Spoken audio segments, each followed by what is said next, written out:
The barn wasn't some heartfelt gift. It was a joke, one final jab, dressed up in cracked wood and sagging beams. While her brothers argued over houses and bank accounts, Claire stood alone at the edge of the field, staring at the collapsing roof she now owned. Her big reward? Dust, silence, and a whole lot of nothing. They laughed when she said she was going to clean it out, told her to dig through the junk. Maybe she'd get lucky and find something shiny. Brian even had the nerve to raise a toast with wine she hadn't been offered. Sam just smirked and said, "Well, you got what you deserved." She hadn't stayed for money. She gave up her job, her apartment, her plans, all of it, to care for the dad they barely even called. But even now they saw her as less important, less worthy. Still, that barn held pieces of her dad no one else cared about. She wasn't leaving it behind. Claire Whitmore never expected thanks, not even a pat on the back. But as she stood on the gravel drive where she'd grown up, watching her brothers laugh and sip whiskey on the porch, a familiar tightness built in her chest. That old ache wasn't new. It just felt louder now. The funeral had wrapped up hours ago. Most people had already gone home. Only family stuck around. What was left of it? Off in the distance, the barn leaned to one side, like it had been waiting for this day, too. Claire hadn't stepped foot in there in over 10 years. "Dad left me the Jeep," Sam said, lifting his glass. "Still runs, surprisingly. Might need a starter, but the thing's a tank." "You're welcome," Claire muttered. "What was that?" he asked, hand to his ear. "Nothing," she said, eyes drifting back to the barn. The will hadn't left room for questions. Sam got the Jeep and the house. Brian took the boat and a good chunk of savings. Claire got the barn. Just the barn. No one objected, not because it felt right, but because it worked for them. Claire had always been the favorite, Daddy's girl, the one who got all the attention, the one who could do no wrong. So when she walked away with the scraps, her brothers didn't blink. In their eyes, it evened things out. But they hadn't been here. Claire had dropped everything when their dad got sick, left Chicago, ended her relationship, moved back to the house she once swore she'd never return to. Not for money, not even out of guilt. She came back because she loved him. When the doctor said weeks, maybe months, she couldn't imagine him spending that time with strangers. 14 months passed. She learned every pill, every routine. She picked him up when he couldn't stand, calmed him when he called her by their mom's name. She stayed. And now, with her brothers laughing about who got what, Claire felt like the last forgotten chapter in a book no one finished reading. "Hey," Brian said, grinning, "you got the barn." "That's something." Sam laughed. "Yeah, it's full of dust, rats, and whatever junk Dad locked in there forever ago. Kind of fitting, honestly. He always said you and that place had a special connection." Claire looked over. "What do you mean?" "You don't remember?" Brian said. "He locked it after you turned 16, told us not to go near it, said it wasn't our business." "Yeah," Sam added, sounding more serious now. "Said it was off limits. And now, it's all yours." They both laughed, but there was a trace of curiosity hiding under the jokes, because truth was, they'd never seen inside the barn after it was locked. Not once. Claire forced a small smile. "Enjoy the house, guys." She turned before they could respond. Gravel crunched under her boots as she made her way across the field. The late sun stretched across the boards, lighting up the dust like tiny sparks. Her dad had loved this barn. She gave it a quick glance before heading home for the night. When she was little, he'd lift her onto his shoulders and pretend they were knights charging into battle. He used to whistle while he worked, tossing hay like it was nothing. He showed her how to fix a broken fence and tuck her hands deep into her pockets when winter bit down.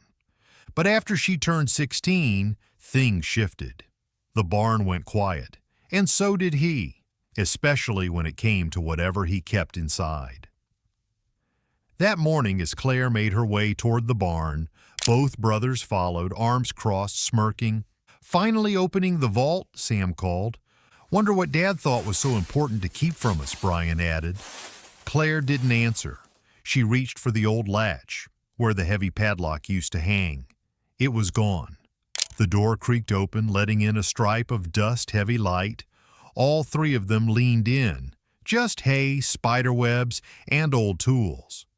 Brian let out a low whistle. So much for buried treasure. Sam laughed. "Guess he really did save the best for you." They turned and headed back toward the house, still chuckling. Claire stayed at the doorway, resting her fingers on the rough wood. "All right," she murmured. "If this is what you left me, I'll make it count." Inside, the barn waited, still, quiet, and not quite empty. Claire took a steady breath, rolled up her sleeves, and stepped inside. It was worse than she remembered. Cobwebs clung to the beams like sagging curtains. Dust covered everything, tools, shelves, even a rusted wheelbarrow tipped on its side. Mouse droppings lined the corners, and one of the windows had shattered inward, spreading glass and dry leaves across the floor. Claire let out a breath. "Okay, Dad, let's see what's here." She found the old broom behind the feed door and started sweeping, pausing to cough into her sleeve as the air thickened. Every creak of the floor under her boots echoed louder now that the animals were gone. The stalls stood empty, stripped of use and sound. Even the nameplates, Bessie, Duke, Honey, still hung above the gates, their letters cracked and faded. She took her time with each corner, not because she had to, but because it felt like something she owed. It had been years since she'd really stepped foot in here. She used to help her dad muck stalls and feed the goats. Back then, she'd loved the smell. Fresh straw, grain, the warmth of animals. He used to whistle as he worked, and sometimes she'd join in. They were never in tune, but they were together. Now the silence filled every inch. She worked until her arms throbbed and her back begged her to stop. By the time she stepped outside, her jeans were coated in dust, and her gloves had rubbed her hands raw. The sky was fading. Evening was settling in. Sam and Brian were still over at the house. She knew going inside was a mistake, but she went anyway. In the kitchen, they were laughing at something on Brian's phone, drinks in hand. The smell of steak and garlic hit her hard. No one had called her. No one had saved a plate. Brian looked up and smirked. "Well, look who finally came back." Sam chuckled.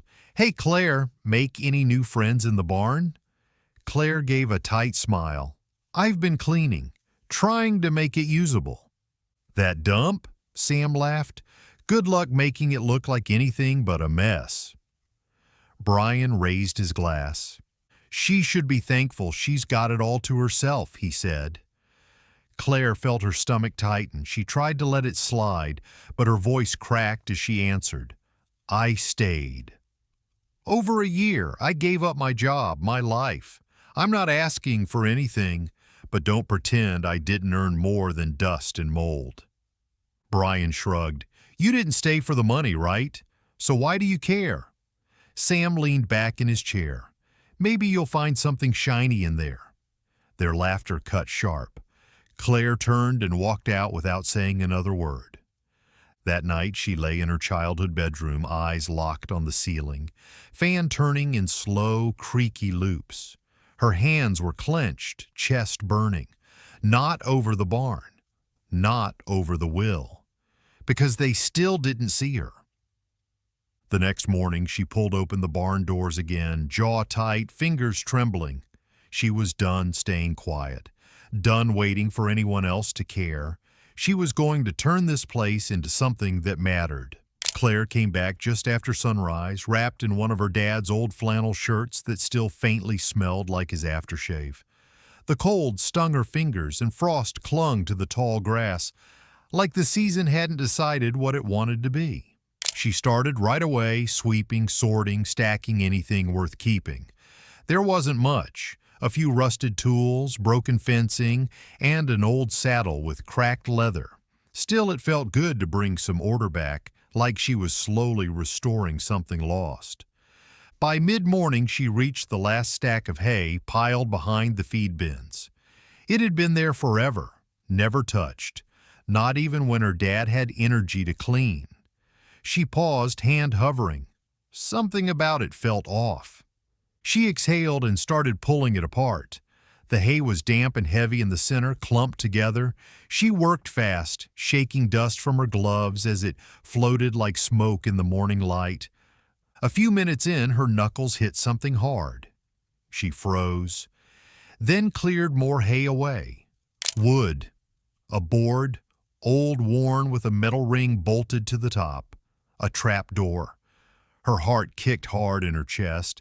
She crouched down, feeling along the edges. It was real, solid, no handle, no latch, just the ring. She stared at it for a long second. The barn was still, not even a breeze, just her breath and a soft rustle from a bird in the rafters. How had she missed this all those years? As a kid, she ran across this floor 100 times, played tag through the stalls, built hay forts in the corners, but this spot had always just been nothing, just storage. Her hand tightened on the ring, but she let go. Not today. She stood up, brushing hay from her jeans, trying to steady her breath. Tomorrow. She'd open it tomorrow. That night, she couldn't sleep. She stared up at the same ceiling, same fan, but her mind wouldn't stop spinning. What was under there? Why hadn't her father ever mentioned it? Just some old cellar? A storm shelter? Something he forgot? Sam's voice echoed in her head. Maybe you'll find something shiny. Claire turned on her side, clutching the pillow like an anchor. Maybe they'd handed her the barn like a leftover. Maybe that's all it was. But maybe it wasn't. The next morning, she came back with gloves, a flashlight, and her dad's old pry bar. The wood groaned under her boots as she stepped inside. The air felt colder than before, the quiet even heavier. She knelt beside the trap door, took hold of the ring, and pulled. It opened with a crack and a deep groan, like something taking its first breath in years. Claire coughed as dust curled up in thick swirls. The hinges groaned, metal scraping against old wood, but finally the trap door gave in and folded open, revealing a narrow staircase, wooden, uneven, disappearing into the dark. She switched on her flashlight and pointed it down. The beam lit up the steps, some bowed, others cracked, leading into what looked like a small cellar, maybe 10 or 12 feet deep. The air drifting up smelled musty and damp, like wet stone and mildew. She paused, then started down. Each step creaked but held steady. At the bottom, her boots landed on hard-packed dirt. The walls were part concrete, part old paneling, patched with tin in spots. The space stretched further than she'd guessed, wider than the barn above, and colder too. She slowly swept her flashlight around the room. It was cluttered. A sagging recliner leaned against one wall, missing a leg. An open filing cabinet sat nearby, its drawers rusted and empty.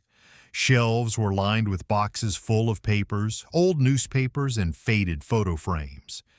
In the corner sat an unplugged fridge, sealed shut with duct tape. Cobwebs covered nearly everything, and still, it didn't feel like a shelter. Or a bunker. It felt like plain old storage. Left behind. Forgotten. Claire let out a long breath, lowering the light. Suddenly she felt drained, beyond tired. This question mark, this was what he'd left her? A damp basement full of junk and broken furniture?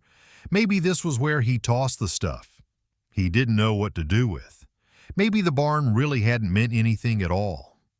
She turned slowly, letting the light fall on a cluster of trash bags shoved into the far corner. There were at least 7 or 8 slumped together like no one had dared to go through them. Heat rose in her throat. It was just too much. All those months watching her dad fade, the coldness from her brothers, the trapdoor mystery that led to this? Usable, she muttered, the word sharp and bitter. She walked over to the nearest bag, half ready to rip into it out of frustration, just to feel like she was doing something. But she didn't. Not yet. She clicked off the flashlight and stood still in the dark, letting her eyes adjust. The air was still and cool. Above her, the barn creaked. The trapdoor had vanished from view. Claire gave the room one last, slow glance. Nothing stood out.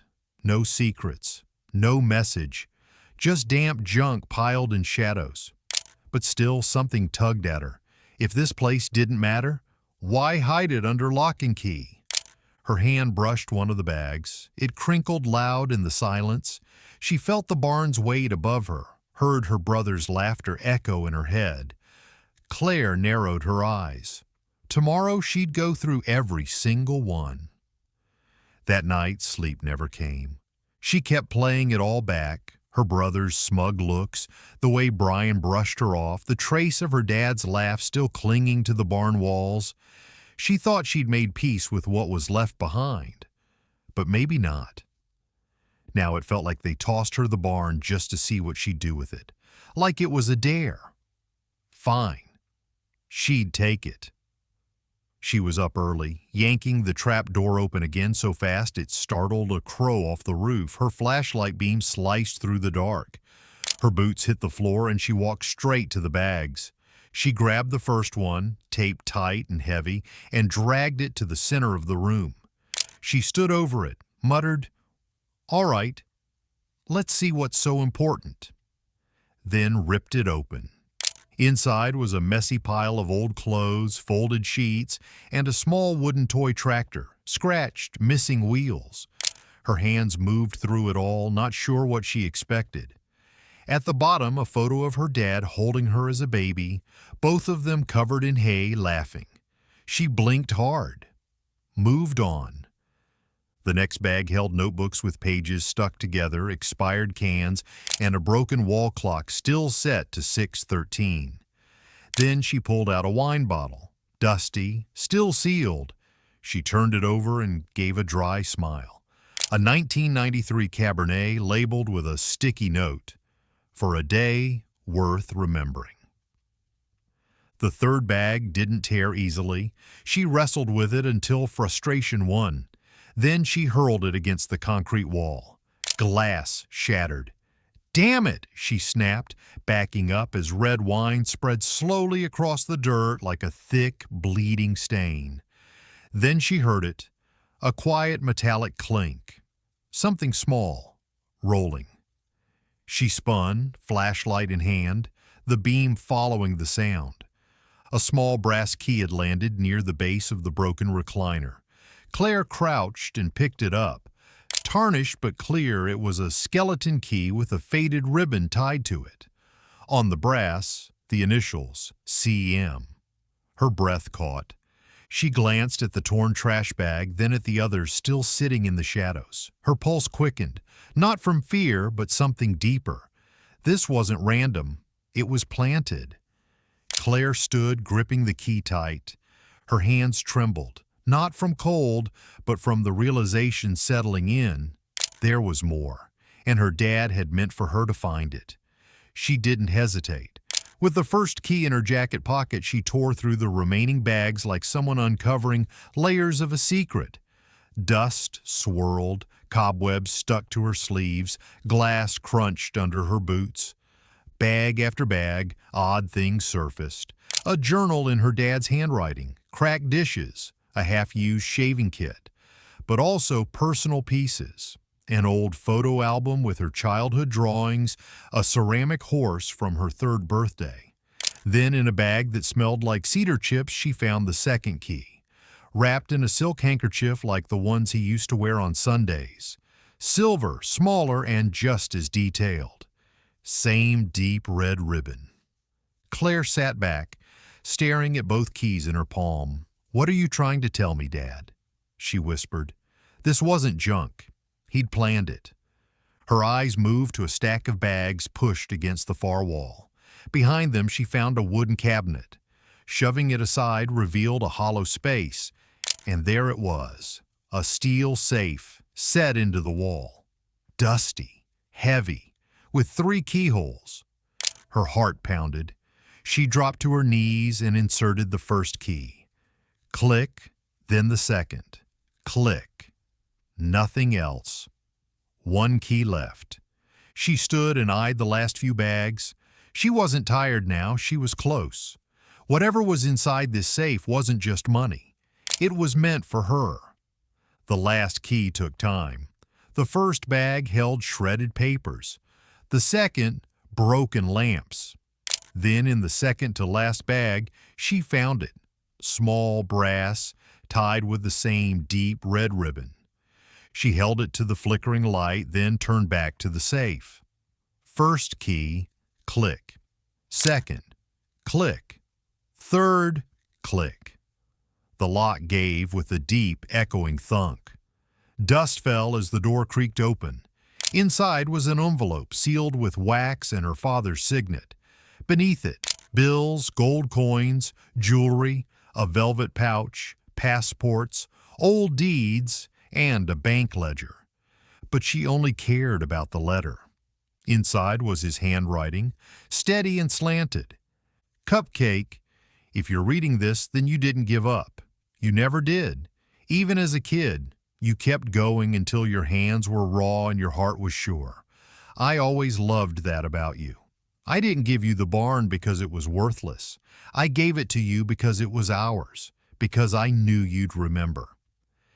And I wanted you to have one more adventure with me. Everything here is yours, not because you earned it, though you did, but because you were the one who stayed, the one who saw me through the end, the one who understood, my wild one, my curious one, my heart.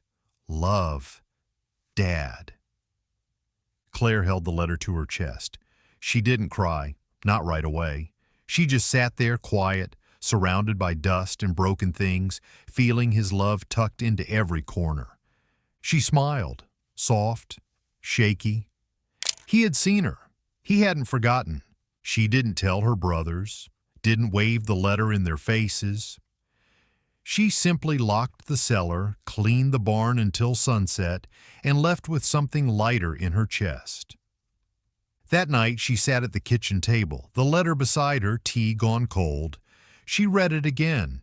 He knew what they didn't, and now she did too. The next morning, when Brian made a joke about barn life, Claire just smiled.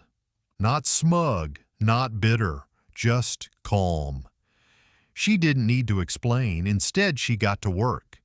She opened the barn's windows, swept every corner, set flowers in old mason jars. Slowly, the space became hers, not a home, not a monument, but a haven. Weeks later, she met with a local real estate agent, gave most of the money away to nearby farms, small charities, and a family who'd lost their home. She kept just enough to plant wildflowers and herbs behind the barn. Sam and Brian never knew. She didn't need them to. They'd gotten what they wanted. So had she. One afternoon, watering the blooms along the fence, she thought of her dad, his boots on the barn floor, his whistle echoing through the rafters. For the first time in months, the memory didn't hurt. She smiled. "I found it, Dad," she whispered. "Thanks for everything." The wind stirred the trees, and in the soft rustle of leaves, she almost heard him whistle back. If this story touched you, please like, share, and subscribe. You never know who needs to hear it.